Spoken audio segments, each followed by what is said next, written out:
A protagonist makes the most important decision that affects the plot of your story. They move the story forward and are also the key that determines how engaging or interesting your story will turn out to be. They are the lead and the hero of your story, so what they do actually affects the plot of your story.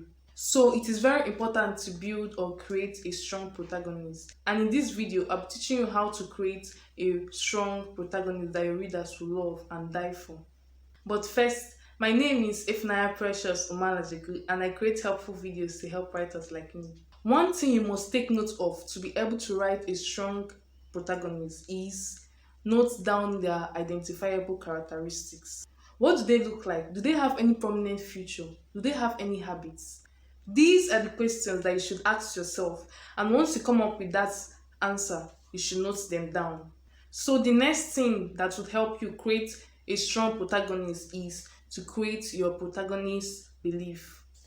Your protagonist belief actually has a way of making them be or act different from other side characters. Their belief actually has a way of making them turn out to be more strong or different from the side characters. It is also part of what actually pushes your story forward. Now, let's say that your protagonist is a soldier who has vowed to never hold a gun or shoot anyone. That belief has actually made him different from other soldiers or other side characters, and it's also made him stand out. Now, once that character, the soldier, stands strong on his belief no matter the circumstance, you have actually succeeded in making him a strong protagonist. And this will build your story in a certain way. I mean, imagine a soldier going to the war front without a gun and comes back alive. I mean, he's the protagonist. It will definitely show how strong he was during that period when there was war or whatever, and he didn't use a gun. So, showing how he survived actually makes him strong. And sometimes these beliefs change as time goes on, and it's normal. The next thing is create a plan for your protagonist. In every story, there must be a plan or a goal that your protagonist is yearning to achieve. And if there is no plan, then there is no goal, and then there is no plot, and then there is no story. And us as humans, we have plans to keep us on track.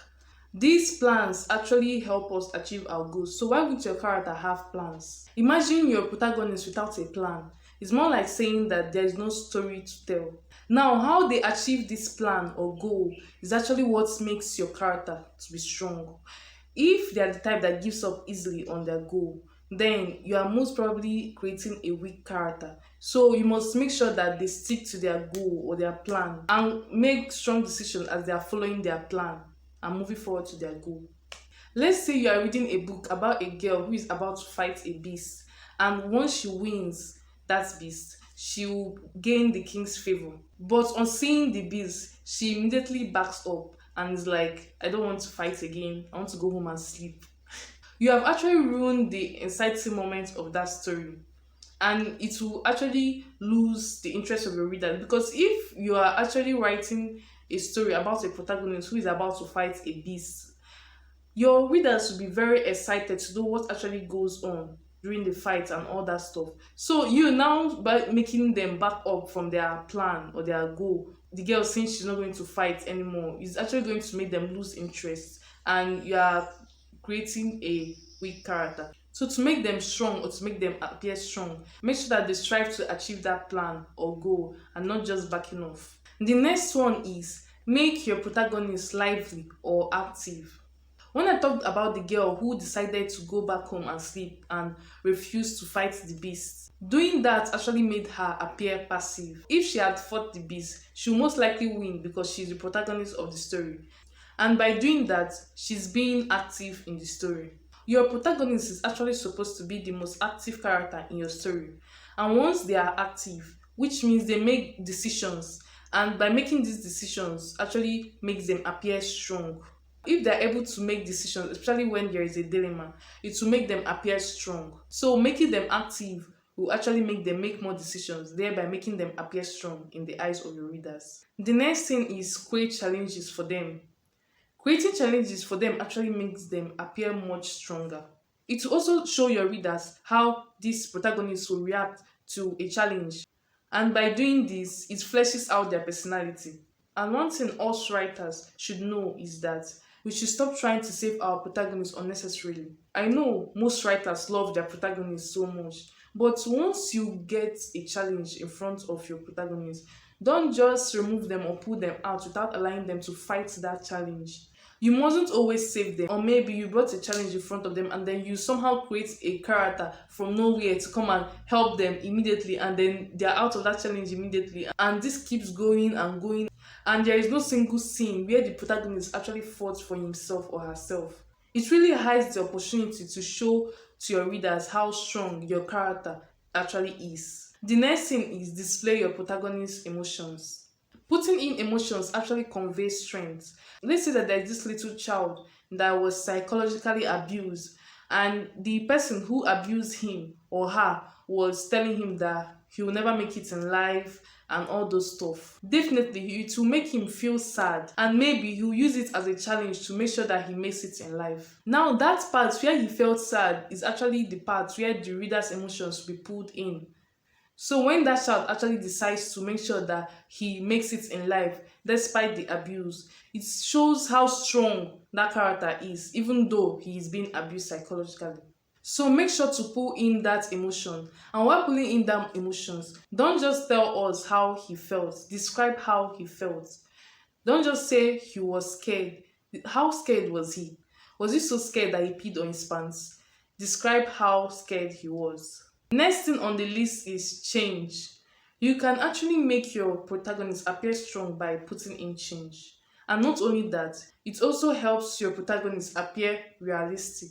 Every single human has actually experienced change, either towards the way they acted or towards their belief. So making your protagonist experience change really helps.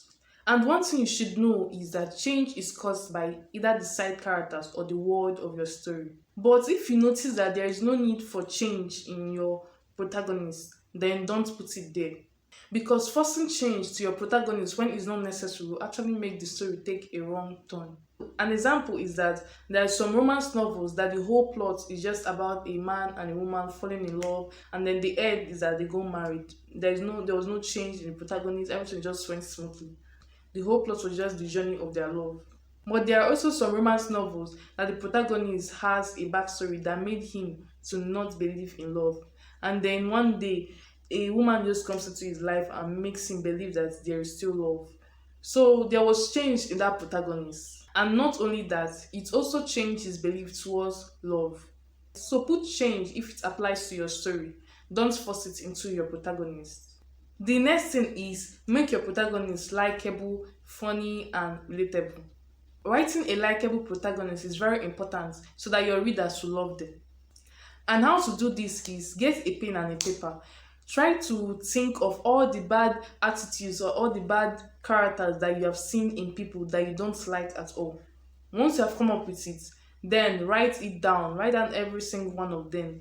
And all the good attitudes or all the good characters you have seen in people that you love, also write it down in a different paper.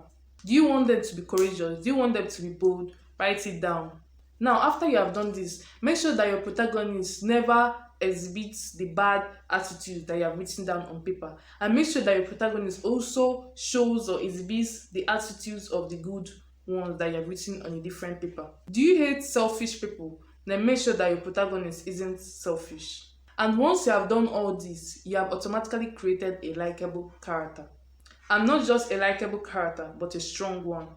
Now, to make them appear relatable, let's say that you're writing a story about your protagonist walking down the road and then he hears multiple gunshots, but then he stands still and people around him are running. Now, I'm very sure that if you are in that kind of situation, you either run, hide, or try to find out what is actually going on. Depends on your personality. But imagine that you write that the protagonist just stands still and he doesn't move an inch. Now, if anyone has ever experienced a scene of that kind, he will definitely find it unrealistic and unrelatable and will definitely be uninterested to continue reading that book. Making them to appear funny is not a big deal. You don't have to crack your head to try to discover funny scenes or funny dialogues. Just go with the flow and you won't even know when you write that funny scene or funny dialogue. There was this short story that I wrote and I posted it on Facebook in a certain group. The main aim for that story was to actually pass a message. But when I came online, I saw a lot of comments, like a lot of laughing emojis. And there was this girl that was like, she was sad, but reading this story actually made her happy. So I was actually surprised that it turned out to be a funny story. And I never expected that because every single story that I tried to make to be funny, it didn't turn out to be funny. So that was when I discovered that you mustn't force yourself. The thing just flows, and people are different. There are some things that this person will find funny that this person will not find funny.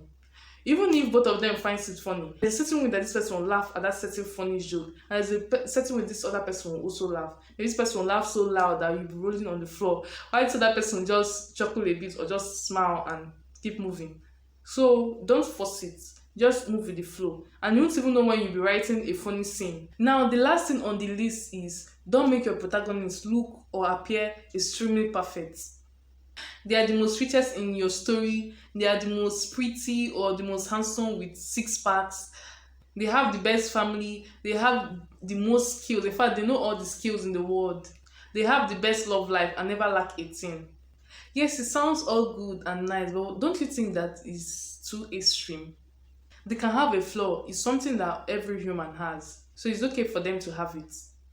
And when you make them extremely perfect, you make your readers root for the side characters because you most probably made the side character have some flaws or you just made them seem more realistic. So it's kind of frustrating if your reader doesn't like a protagonist. I mean, imagine reading about someone you don't like. It should be frustrating. It is okay for them to have a flaw. It's okay for them to not be good at something.